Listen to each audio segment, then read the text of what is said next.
ಆತ್ಮೀಯ ಸ್ಪರ್ಧಾರ್ಥಿಗಳೇ, ನೀವು ಕಂಡ ಕನಸುಗಳೆಲ್ಲ ನನಸಾಗಲಿ ಎಂದು ಹಾರೈಸುತ್ತಾ economics study for competitive exams ಸಂಚಿಕೆಗಳಿಗೆ ಸ್ವಾಗತ. ಸ್ಪರ್ಧಾರ್ಥಿಗಳೇ, ಇದೇ ಮೊದಲ ಬಾರಿಗೆ ನನ್ನ ಚಾನಲ್ಗೆ ಭೇಟಿ ನೀಡ್ತಾ ಇದ್ದರೆ ನನ್ನ ಚಾನಲನ್ನು ಸಬ್ಸ್ಕ್ರೈಬ್ ಮಾಡಿ, ಹಾಗೆ ಪಕ್ಕದಲ್ಲಿರುವ ಬೆಲ್ ಐಕಾನ್ ಪ್ರೆಸ್ ಮಾಡಿದರೆ ನಾನು ಅಪ್ಲೋಡ್ ಮಾಡುವ ಅರ್ಥಶಾಸ್ತ್ರ ವಿಷಯದ ವಿವಿಧ ಸಂಚಿಕೆಗಳ ನೋಟಿಫಿಕೇಷನನ್ನು ನೀವೇ ಮೊದಲು ಪಡೆಯಬಹುದಾಗಿದೆ. ಹಾಗೆಯೇ ಆಸಕ್ತರು ನನ್ನ ಚಾನಲ್ನ ಪ್ಲೇಲಿಸ್ಟ್ನಲ್ಲಿ ಹಲವಾರು ಸಂಚಿಕೆಗಳಿವೆ, ಅವುಗಳ ಸದುಪಯೋಗಪಡಿಸಿಕೊಳ್ಳಿ. ಸ್ನೇಹಿತರೆ, ಕಳೆದ ಸಂಚಿಕೆಯಲ್ಲಿ ಭಾರತದ ಆರ್ಥಿಕತೆಯಲ್ಲಿ ಬರುವ ಯೋಜನಾ ಆಯೋಗಕ್ಕೆ ಸಂಬಂಧಿಸಿದ 5 ಬಹು ಆಯ್ಕೆ ಪ್ರಶ್ನೆಗಳನ್ನು ಪೂರಕ ಮಾಹಿತಿಗಳೊಂದಿಗೆ ವಿವರಿಸಿದ್ದೇನೆ. ಈ ಸಂಚಿಕೆಯಲ್ಲೂ ಕೂಡ ಆ ಬಹು ಆಯ್ಕೆ ಪ್ರಶ್ನೋತ್ತರಗಳ ಮಾಲಿಕೆಯನ್ನು ಮುಂದುವರಿಸುತ್ತೇನೆ. ದಯವಿಟ್ಟು ಪೂರ್ತಿ ಸಂಚಿಕೆಯನ್ನು ವೀಕ್ಷಿಸುವ ಮೂಲಕ ನಿಮ್ಮ ಸ್ಪರ್ಧಾತ್ಮಕ ಪರೀಕ್ಷೆಗಳಿಗೆ ಸಿದ್ಧರಾಗಬಹುದು ಅಂತ ನಾನು ಹೇಳಲಿಕ್ಕೆ ಇಷ್ಟಪಡ್ತೇನೆ. ಹಾಗಿದ್ರೆ ಬನ್ನಿ, ತಡ ಮಾಡದೆ ಈ ಸಂಚಿಕೆಯ ಬಹು ಆಯ್ಕೆ ಪ್ರಶ್ನೋತ್ತರಗಳನ್ನು ನೋಡೋಣ. ನೋಡಿ ಈ ವಿದ್ಯಾರ್ಥಿಗಳೇ, ಇದೇ ಸಂಚಿಕೆಯಲ್ಲೂ ಕೂಡ ಯೋಜನಾ ಆಯೋಗದ ಬಗ್ಗೆನೇ ನಾನು ಕೆಲವೊಂದಿಷ್ಟು ಪ್ರಶ್ನೋತ್ತರಗಳನ್ನು ಚರ್ಚಿಸ್ತಾ ಇದ್ದೀನಿ. ಹಿಂದಿನ ಸಂಚಿಕೆಯಲ್ಲಿ 5 ಪ್ರಶ್ನೆಗಳನ್ನು ನೋಡಿದ್ದೇವೆ. ಹಾಗಿದ್ರೆ ಇವತ್ತಿನ ಸಂಚಿಕೆಯ ಮೊದಲ ಪ್ರಶ್ನೆ, 6ನೇ ಪ್ರಮುಖವಾದಂತಹ ಪ್ರಶ್ನೆ ಈ ರೀತಿಯಾಗಿದೆ. Question number 6. Take off stage in on economy means. Option A, steady growth begins. Option B, economy is stagnant. Option C, economy is about to collapse. Option D, all controls are removed. Right answer is option A, steady growth begins. ಸ್ನೇಹಿತರೆ, 6ನೇ ಪ್ರಶ್ನೋತ್ತರವನ್ನು ಅರ್ಥೈಸೋದಾದ್ರೆ ಅದರ ಜೊತೆಗೆ ಸಂಬಂಧಿಸಿದ ಮಾಹಿತಿಯನ್ನು ನಾವೀಗ ತಿಳಿದುಕೊಳ್ಳೋಣ. ಆರ್ಥಿಕತೆಯ ಬೆಳವಣಿಗೆ ಹಂತಗಳಿಗೆ ಸಂಬಂಧಿಸಿದ ಪ್ರಶ್ನೆ ಆಗೈತಿದು. ನೋಡಿ, ಅಮೇರಿಕಾದ ಅರ್ಥಶಾಸ್ತ್ರಜ್ಞರಾದಂತಹ ವಾಲ್ಟ್ ವೈಟ್ಸ್ಮನ್ ರೋಸ್ಟೋ ಎಂಬುವವರು ಆರ್ಥಿಕತೆಯ ಬೆಳವಣಿಗೆಯ 5 ಹಂತಗಳನ್ನು ವಿವರಿಸಿದ್ದಾರೆ. ಅವುಗಳು ಅಂತಂದ್ರೆ, ಮೊದಲನೇದು ಟ್ರೆಡಿಷನಲ್ ಸೊಸೈಟಿ, ಎರಡನೇದು preconditions to take off, third one take off stage, fourth one drive to maturity, fifth one age of mass consumption. ಈ ಪ್ರಶ್ನೆಯಲ್ಲಿ ಕೇಳಿರುವುದು ಡಬ್ಲ್ಯೂ ರೋಸ್ಟೋ ಅಂದರೆ ವಾಲ್ಟ್ ವೈಟ್ಮನ್ ರೋಸ್ಟೋ ಅವರು ವಿವರಿಸಿದಂತಹ ಆರ್ಥಿಕ ಬೆಳವಣಿಗೆಯ 3ನೇ ಹಂತ ಟೇಕ್ ಆಫ್, 3ನೇ ಹಂತವಾದಂತಹ ಟೇಕ್ ಆಫ್ ಸ್ಟೇಜ್ ಬಗ್ಗೆ ಪ್ರಶ್ನೆ ಐತಿ. ಏನು ಅಂತಂದರೆ, ಟೇಕ್ ಆಫ್ ಹಂತದ ಅರ್ಥವೇನು ಎಂದು. ಈಗ ಸದ್ಯ ನಮ್ಮ ಭಾರತದ ಆರ್ಥಿಕತೆಯು ಟೇಕ್ ಆಫ್ ಸ್ಟೇಜ್ನ ಆರ್ಥಿಕ ಬೆಳವಣಿಗೆಯನ್ನು ಹೊಂದೈತಿ ಅಂತ ಹೇಳ್ಬೋದು. ಹಾಗಿದ್ರೆ ಈ ಟೇಕ್ ಆಫ್ ಸ್ಟೇಜ್ ಅಂದ್ರೇನು? ಟೇಕ್ ಆಫ್ ಸ್ಟೇಜ್ ಅಂದರೆ ಈ ಹಂತದಲ್ಲಿ ನಗರೀಕರಣ, ಕೈಗಾರಿಕೋದ್ಯಮಗಳ ಬೆಳವಣಿಗೆ, ತಂತ್ರಜ್ಞಾನಗಳ ಬಳಕೆ, ಅಂದ್ರೆ ಇಲ್ಲಿ ಮಾಧ್ಯಮಿಕ ಅಥವಾ ದ್ವಿತೀಯ ವಲಯದ ವಿಸ್ತರಣೆ ಹೆಚ್ಚನ್ನು ಹೊಂದಿರ್ತತಿ. ಹಾಗಾದರೆ ಟೇಕ್ ಆಫ್ ಸ್ಟೇಜ್ ಅಲ್ಲಿ ಸ್ಟೀಡಿ ಗ್ರೋತ್ ಬಿಗನ್ಸ್ ಅಂತ ಹೇಳಿ ನಾವು ಹೇಳ್ತೇವೆ. ಅಂದ್ರೆ take off stage in on economy means it is a ಸ್ಟೀಡಿ growth begins ಅಂತ. ಅಂದ್ರೆ ಆರ್ಥಿಕ ಬೆಳವಣಿಗೆಯು ಪ್ರಾಥಮಿಕ ವಲಯದಿಂದ ದ್ವಿತೀಯ ವಲಯಕ್ಕೆ, ಅಂದ್ರೆ ಕೃಷಿಯ ವಲಯದಿಂದ ಕೈಗಾರಿಕೀಕರಣಕ್ಕೆ ವಿಸ್ತರಣೆಗೊಳ್ಳುವಂತಹ ಹಂತ ಎಂದು ಅಮೇರಿಕಾದ ಅರ್ಥಶಾಸ್ತ್ರಜ್ಞರಾದಂತಹ ಡಬ್ಲ್ಯೂ ರೋಸ್ಟೋರವರು ತಮ್ಮ ಆರ್ಥಿಕ ಬೆಳವಣಿಗೆಯ 5 ಹಂತಗಳಲ್ಲಿ ವಿವರಿಸುವಾಗ ಈ ಒಂದು 3ನೇ ಹಂತವನ್ನು ಟೇಕ್ ಆಫ್ ಸ್ಟೇಜನ್ನು ವಿವರಣೆ ಮಾಡ್ಯಾರ ಅಂತ ಹೇಳ್ಬೋದು. ಈ ಥರದ ಪ್ರಶ್ನೆಯನ್ನು ನೀವು ಕೆಸೆಟ್ ಎಕ್ಸಾಮ್ ಅಂದರೆ ಲೆಕ್ಚರ್ಶಿಪ್ ಎಲಿಜಿಬಿಲಿಟಿಗೆ ಏನು ಎಕ್ಸಾಮ್ ಬರೀತಿರಲ್ಲ, ಕೆಸೆಟ್ ಎಕ್ಸಾಮ್ಸು, UGC ನೆಟ್ಟು, IAS ಮತ್ತು IES ಹಾಗೂ ಬ್ಯಾಂಕಿಂಗ್ ಎಕ್ಸಾಮ್ಗಳಲ್ಲಿ ಈ ಥರದ ಪ್ರಶ್ನೆಗಳನ್ನು ಕೇಳುವಂತಹ ಸಾಧ್ಯತೆ ಐತಿ. Lastly, quick review for this question, that is take off stage in on economy means. Answer is option A, ಸ್ಟೀಡಿ growth begins. Next question number 7. Planning in India derives its objectives from. Option A, fundamental rights. Option B, directive principles of state policy. Option C fundamental duties, option D preamble. ಸ್ನೇಹಿತರೆ, ತುಂಬ ಸರಳವಾದಂತಹ ಪ್ರಶ್ನೆ 7ನೇ ಪ್ರಶ್ನೆಯಾಗಿದೆ. ಅದು ಈ ರೀತಿಯ ಅರ್ಥವನ್ನು ನೀಡ್ತತಿ: ಭಾರತದ ಯೋಜನೆಗಳ ಉದ್ದೇಶವನ್ನು ಇದರಿಂದ ತೆಗೆದುಕೊಳ್ಳಲಾಗಿದೆ.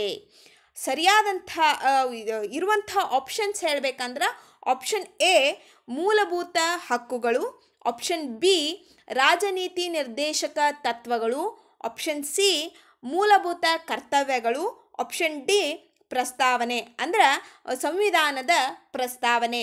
ಸರಿಯಾದಂತಹ ಉತ್ತರ option B directive principles of state policy.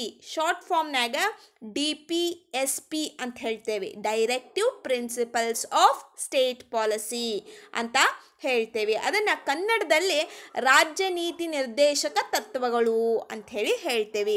ವಿದ್ಯಾರ್ಥಿಗಳೇ, ನೀವು ಬಹಳಷ್ಟು ಬಾರಿ ಕೇಳಿರ್ಬೋದು ರಾಜ್ಯ ನಿರ್ದೇಶಕ ತತ್ವಗಳ ಬಗ್ಗೆ.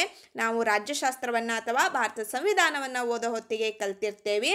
ಇದು ಸ್ನೇಹಿತರೆ, ಭಾರತದಲ್ಲಿ ಯೋಜನೆಯ ಉದ್ದೇಶಗಳನ್ನು ಸಂವಿಧಾನದಲ್ಲಿ ಪ್ರತಿಪಾದಿಸಿರುವ ರಾಜ್ಯ ನೀತಿಯ ನಿರ್ದೇಶನ ತತ್ವಗಳಿಂದ ಪಡೆಯಲಾಗೈತಿ.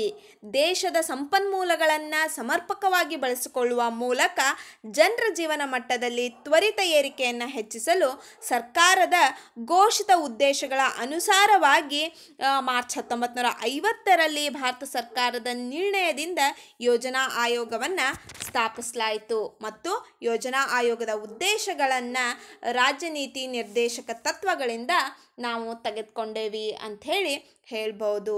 ರೈಟ್. ಇನ್ನು ಮುಂದಿನ ಪ್ರಶ್ನೆ ಸಂಖ್ಯೆ 8. ಪ್ರಶ್ನೆ ಸಂಖ್ಯೆ 8 ಈ ರೀತಿಯಾಗಿದೆ: economic survey is published by option A ministry of finance, option B planning commission, option C government of India, option D Indian statistical institute. ಸ್ನೇಹಿತರೆ, ಸರಳ ಪ್ರಶ್ನೆ ಮತ್ತು ಆರ್ಥಿಕ ಸಮೀಕ್ಷೆಯನ್ನು, ಇಲ್ಲಿ ಸರಳ ಪ್ರಶ್ನೆ ಏನೈತಿ ಅಂತಂದ್ರೆ ಆರ್ಥಿಕ ಸಮೀಕ್ಷೆಯನ್ನು ಯಾರು ಪ್ರಕಟಿಸುತ್ತಾರೆ? ಸರಿಯಾದಂತಹ ಉತ್ತರ option A ministry of finance ಅಂದರೆ ಹಣಕಾಸು ಸಚಿವಾಲಯ. ನೋಡಿ, ಆರ್ಥಿಕ ಸಮೀಕ್ಷೆಯು ಹಿಂದಿನ 12 ತಿಂಗಳ ಅವಧಿಯಲ್ಲಿ ದೇಶದ ಅರ್ಥವ್ಯವಸ್ಥೆಯಲ್ಲಿ ಆಗಿರುವ ಸಮಗ್ರ ಮಾಹಿತಿಗಳನ್ನು ಒಳಗೊಂಡ ಆರ್ಥಿಕ ಹಿನ್ನೋಟವಾಗೈತಿ. ಹೌದಾ? ಭಾರತದಲ್ಲಿ ಪ್ರತಿ ವರ್ಷ ಕೇಂದ್ರ ಹಣಕಾಸು ಸಚಿವಾಲಯವು ದೇಶದ ಆರ್ಥಿಕ ಸಮೀಕ್ಷೆಯನ್ನು ವಾರ್ಷಿಕವಾಗಿ ಪ್ರಕಟಪಡಿಸುತ್ತಾ ಬಂದಿದೆ ಅಂತ ಹೇಳ್ಬೋದು. ನೋಡಿ, ಭಾರತದಲ್ಲಿ 1951ರ ಆರ್ಥಿಕ ವರ್ಷದಲ್ಲಿ ಮೊದಲ ಬಾರಿಗೆ ಕೇಂದ್ರ ಹಣಕಾಸು ಸಚಿವಾಲಯವು ಆರ್ಥಿಕ ಸಮೀಕ್ಷೆಯನ್ನು ತಯಾರಿಸಿ ಲೋಕಸಭೆಯಲ್ಲಿ ಮಂಡನೆ ಮಾಡಿತು. ಇದಿಷ್ಟು ಆರ್ಥಿಕ ಸಮೀಕ್ಷೆಯ ಬಗೆಗಿನ ಒಂದು ಚಿಕ್ಕ ಮಾಹಿತಿ. ಇನ್ನು ಮುಂದಿನ ಪ್ರಶ್ನೆ ಸಂಖ್ಯೆ 9. ಪ್ರಶ್ನೆ ಸಂಖ್ಯೆ 9 ಈ ರೀತಿಯಾಗಿದೆ: who is called the father of economics? Option A Max Muller, option B Karl Marx, option C Adam Smith, option D none of these.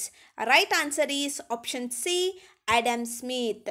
ಸ್ಪರ್ಧಾರ್ಥಿಗಳೇ, ತುಂಬ ಸರಳವಾದಂತಹ ಪ್ರಶ್ನೋತ್ತರ: ಅರ್ಥಶಾಸ್ತ್ರದ ಪಿತಾಮಹ ಯಾರು?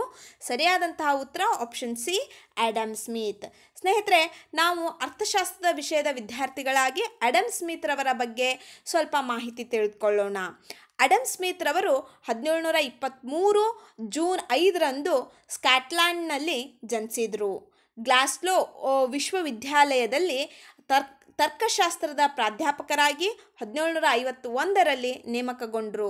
ನಂತರ ತತ್ವಶಾಸ್ತ್ರದ ಪ್ರಾಧ್ಯಾಪಕರಾದರು. ಇವರು 1776ರಲ್ಲಿ, ಇದನ್ನು ನೆನ್ಪಿಟ್ಕೋಬೇಕು ವಿದ್ಯಾರ್ಥಿಗಳು, ಬಹಳ ಮುಖ್ಯವಾದದ್ದು. ಆಡಮ್ ಸ್ಮಿತ್ ರವರನ್ನೇ ನಾವು ಅರ್ಥಶಾಸ್ತ್ರದ ಪಿತಾಮಹ ಅಂತ ಯಾಕೆ ಕರಿತೇವೆ ಅನ್ನೋ ಉದ್ದೇಶ ಏನು ಅಂತಂದ್ರೆ ಈ ಒಂದು ಮಾಹಿತಿಯಲ್ಲೈತಿ. ನೋಡ್ರಿ, ಆಡಮ್ ಸ್ಮಿತ್ ರವರು 1776ರಲ್ಲಿ an enquiry into the nature and causes of the wealth of nations. ಹೌದಾ? ಮತ್ತೊಮ್ಮೆ ನಾನು ಕೃತಿಯ ಹೆಸರನ್ನು ಮತ್ತೆ ರಿಪೀಟ್ ಮಾಡ್ತೀನಿ. ಆಡಮ್ ಸ್ಮಿತ್ ರವರು 1776ರಲ್ಲಿ an enquiry into the nature and causes of the wealth of nations ಎಂಬ ಮೇರ ಕೃತಿಯನ್ನು ಪ್ರಕಟಿಸಿದರು. ಇದು ಅರ್ಥಶಾಸ್ತ್ರದ ಆಧುನಿಕ ಅಧ್ಯಯನಕ್ಕೆ ನಾಂದಿ ಹಾಡಿದಂತಹ ಕೃತಿಯಾಗಿದೆ. ಆದ್ದರಿಂದಲೇ ಆಡಮ್ ಸ್ಮಿತ್ ರವರನ್ನು ಅರ್ಥಶಾಸ್ತ್ರದ ಪಿತಾಮಹ ಅಂಥೇಳಿ ಕರೀತಾರ. ಎಸ್, ಇನ್ನು ನೆಕ್ಸ್ಟ್ ಕ್ವೆಶನ್, ಈ ಸಂಚಿಕೆಯ ಕೊನೆಯ ಪ್ರಶ್ನೆ ಸಂಖ್ಯೆ 10. The concept of 5-year plans in India was introduced by option A. Lord Mountbatten, option B.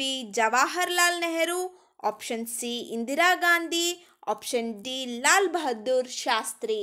ಸ್ಪರ್ಧಾರ್ಥಿಗಳೇ, ಪ್ರಶ್ನೆ ಈ ರೀತಿಯಾಗಿದೆ. ಪಂಚವಾರ್ಷಿಕ ಯೋಜನೆಗಳನ್ನು ಭಾರತಕ್ಕೆ ಪರಿಚಯಿಸಿದವರು ಯಾರು?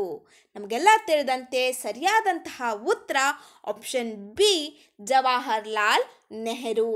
ನೋಡಿ, ಸ್ವತಂತ್ರದ ನಂತರ ಭವ್ಯ ಭಾರತದ ನಿರ್ಮಾಣಕ್ಕಾಗಿ ಮೊದಲ ಪ್ರಧಾನಿಯಾದಂತಹ ಜವಾಹರ್ಲಾಲ್ ನೆಹರೂರವರು ಸಮಾಜವಾದಿ ವ್ಯವಸ್ಥೆಯ ಸ್ಥಾಪನೆಗಾಗಿ 1951ರಿಂದ ಮೊದಲ ಪಂಚವಾರ್ಷಿಕ ಯೋಜನೆಯನ್ನು ರೂಪಿಸಿದರು. ಜವಾಹರ್ಲಾಲ್ ನೆಹರೂರವರು ಯೋಜನಾ ಆಯೋಗದ ಸಂಸ್ಥಾಪಕರು ಮತ್ತು ಮೊದಲ ಅಧ್ಯಕ್ಷರಾಗಿ ನೆಹರೂರವರು 1950ರಿಂದ 1964ರವರೆಗೆ ಕಾರ್ಯನಿರ್ವಹಿಸಿದ್ದಾರೆ. ಸ್ಪರ್ಧಾರ್ಥಿಗಳೇ, ಇದಿಷ್ಟು ಭಾರತ ಆರ್ಥಿಕತೆಯಲ್ಲಿ ಬರುವ ಪ್ರಮುಖ ಬಹು ಆಯ್ಕೆಯ ಪ್ರಶ್ನೋತ್ತರಗಳು. ಹೌದಾ? ಮುಂಬರಲಿರುವ ನಿಮ್ಮ PC, PSI, KSET ಮತ್ತು UGC ನೆಟ್ ಹಾಗೂ ಬ್ಯಾಂಕಿಂಗ್ ಇತ್ಯಾದಿ ಪರೀಕ್ಷೆಗಳಿಗೆ ಈ ಮಾಹಿತಿಗಳು ನಿಮಗೆ ಉಪಯುಕ್ತವಾಗ್ತಾವು ಅನ್ನೋದು ನನ್ನ ನಂಬಿಕೆ. ಹಾಗಾಗಿ ಈ 5 ಪ್ರಶ್ನೋತ್ತರಗಳನ್ನು ನಾನಿಲ್ಲಿ ಚರ್ಚಿಸಿದ್ದೇನೆ. ನಿಮ್ಮ ಈ 5 ಪ್ರಶ್ನೋತ್ತರಗಳ ಬಗ್ಗೆ ನಿಮ್ಮ ಅಭಿಪ್ರಾಯ, ಅನಿಸಿಕೆಗಳೊಂದಿಗೆ ದಯವಿಟ್ಟು ಕಾಮೆಂಟ್ ಮಾಡಿ. Please subscribe, like, share and press bell icon for more videos. Thank you.